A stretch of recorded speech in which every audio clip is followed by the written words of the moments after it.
you are living in a world where you are guaranteed to lose about 1% every year on your cash. And in that kind of world, people buy gold. Welcome to Silver Heist. Thank you to our returning subscribers and guests. We are a channel that likes to hold physical gold and silver. To support my creation, please subscribe. Recently, I had the pleasure of talking to an expert. We spoke for over 50 minutes about inflation, the direction of gold prices, how much gold and silver he thinks someone should be holding, what percentage of his stack is gold versus silver. I've edited this conversation down a lot to bring you, the audience, the most essential parts. What makes my guest Lior Gantz an expert? With about 5 minutes to go left in our conversation, we were interrupted by a call to him from a staff member of Eric Sprott and or Rick Rule. So suffice to say, Lior Gantz is like us, stackers, but at a slightly different level. We started our conversation with what caused the decrease in the price of gold and other markets recently. The price of gold, as well as the price of all other commodities, bonds, real estate, stocks, especially though commodities and stocks, they're priced so much into the future that you have to look at what's happening now as this is what the market is projecting for the next year, 2 years, 3 years. Because why did gold collapse like $150 to $200 in the past 48 to 72 hours? The reason is that the Fed basically changed tune. For the longest time, Jerome Powell and other governors at the Fed, they were saying, look, inflation is 100% transitory. Everything you're seeing has to do with supply chains. Don't worry about the price of lumber and copper and everything else going through the roof. Don't worry about the price of, it's all related to reopening the global economy. And in the last 2-3 weeks, they've now realized, or maybe they did realize that before, but they had to soften the signaling and the messaging to the global markets because everything they say is so much scrutinized. It is admitting for the first time, look, there is a component of this that is not transitory. Now, it doesn't mean that they're going to react to this immediately, but they did change the trajectory. The rate hikes were supposed to come in 2024. Now they changed it to 2023. And then I asked him if the decrease in price was good or bad for gold stackers. What I like about this is it's really measured. Once the move is done, once you saw that the price of gold and silver plummeted, it's done. That is it. The sentiment is now set. So in other words, if something bullish happens, you know that it's not priced in. If something bearish happens, you know that it's not priced in. The price of gold right now is about as fairly valued as it comes, according to the market, right? Not according to your own personal beliefs, et cetera, et cetera. Do you have diamond hands or it's not even diamond hands. It's like I don't even have hands. Like just holding it. Just holding it. Not diamond it. Hands, not paper hands. You just hold it. Exactly. Okay. All right. We then discussed that in a consumer-based economy, how are savers treated? Saving is punished in today's world. And that's why, gold is going to be relevant. Gold is relevant. That's why gold went from $250 an ounce to $1,900 an ounce in the past 20 years. It's because it is far more relevant than holding cash when you have negative rates almost constantly. For the meantime, if I feel the need, if I scatter my net worth and our portfolio and everything else, and I feel the need to buy more precious metals, why not? Gold just went down $150 in 2 days. It's a beautiful thing. It's a discount. Since I had an expert on the telephone, I wanted to ask him, how much gold or precious metals should a person have? Why not hedge yourself enough so that if it happens, you're prepared? And that's where my stack comes in. For example, what I did is I took my living expenses, my monthly burn rate, my family's monthly burn rate, I multiplied it by 24, and I said, look, if I'm wrong, if the Fed's wrong, if everybody's wrong, and the person that's right is the person that's predicting gloom and doom and craziness is right, I should have 24 months worth of physical precious metals tucked and stored. Why?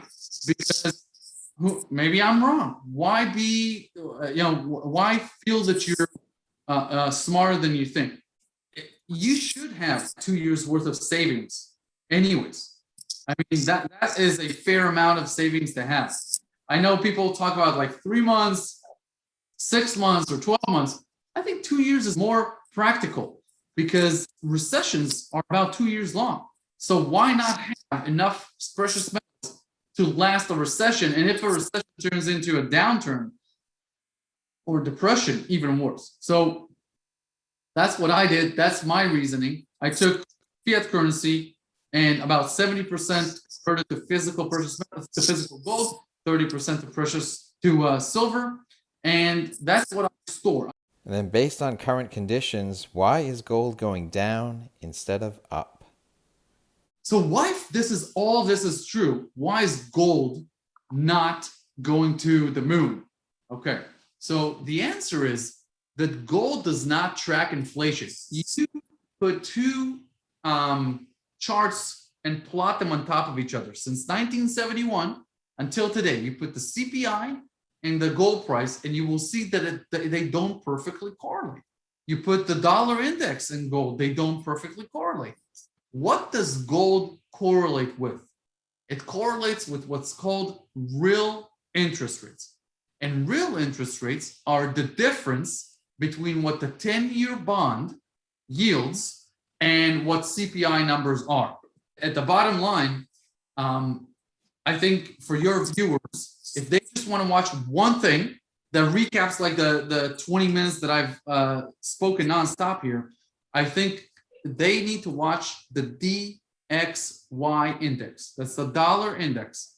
And they need to watch the 90-point level. So all you need to do is keep a browser open on marketswatch.com on the DXY and just see what it does. If it's over 90, then the trend is against gold and silver. If it drops below 90, you need to get bullish on gold and silver. Where is it today? It had a big move since the Fed meeting, and it's around 91 points. And it had a big move for it, which is a 1% move. It's really big for the dollar to have a 1% move. And then I asked him, what are the signals to look for that would indicate a re-energized gold bull market is here? When do you need to double down or really, get in? Or what am I doing, for example? So I am looking for two confirmations. One, for the DXY to go below 90 and then to 88. That's my first confirmation that the trend is back, because right now the trend is not there. Right now it's for people that are stackers. They don't have enough metals as what their goal is. They can just buy cheaper. But if you're a trader, this is not for you. The second thing is you want to see silver hitting 29.5, $29.5. Why? If you look at a technical analysis chart between August, which was the high, and today, you'll see a range forming, which it is trying to pierce. It's trying to breach on the upside, and it's trying to stay above on the low side. So it's creating a resistance and a support between 22.5 and 29.5, a $7 range. The size of the range is the size of the breakout in 85% of the time. So if it breaks above 29.5, you have a very high certainty, an 85% certainty. That's a very good bet to make that it's going to around $36. Those two, a combination of the DXY going to 88 and silver going above 29.5, that will get me into a trading mode on silver and on mining companies. For long-term holders of gold, with gold down recently, what would be a catalyst to drive gold up? So a catalyst to drive gold up is if we will see that inflation is, and watch my words here, that inflation is really transitory and not a great problem. Because if inflation is not a big problem, remember what gold wants is inflation minus yields of the 10-year bond.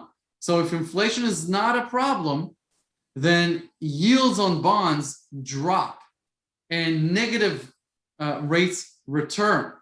So if inflation is not a problem and it lingers on at around the 2.2 to 2.5%, with the 10-year bond at the 1.2 to 1.4 level, you are living in a world where you are guaranteed to lose about 1% every year on your cash. And in that kind of world, people buy gold. And then we discuss the added benefits of holding gold. What's interesting about gold is that when you own ounces of gold, you don't log into like a brokerage account and see it's quoted every second, and you can't refresh the screen. So it's not like on a big down day for gold, you're like, okay, I'm losing like $12,000. I'm losing like 100K here. With stocks, you do see it, and you panic and you sell or buy. With a stack of gold, it sits there. You don't even think about its daily. You're not trying to quote it on a daily basis. And so I think most people, they own it for the long term. And that's good for it because it puts a base on it, because there's always going to be demand for it. And there's not a lot of supply for it. Is there anything else you'd like to add? If you go to our website, to wealthresearchgroup.com/Basel, BASEL, we compile like a special report about all these catalysts that are happening right now. You can download that for free for your listeners. Thank you for joining us today, Mr. Lior Gantz. Look forward to speaking to you in the future. You too, sir. Thank you very much. Have a good day and say hello to the Sprott world for me. Absolutely.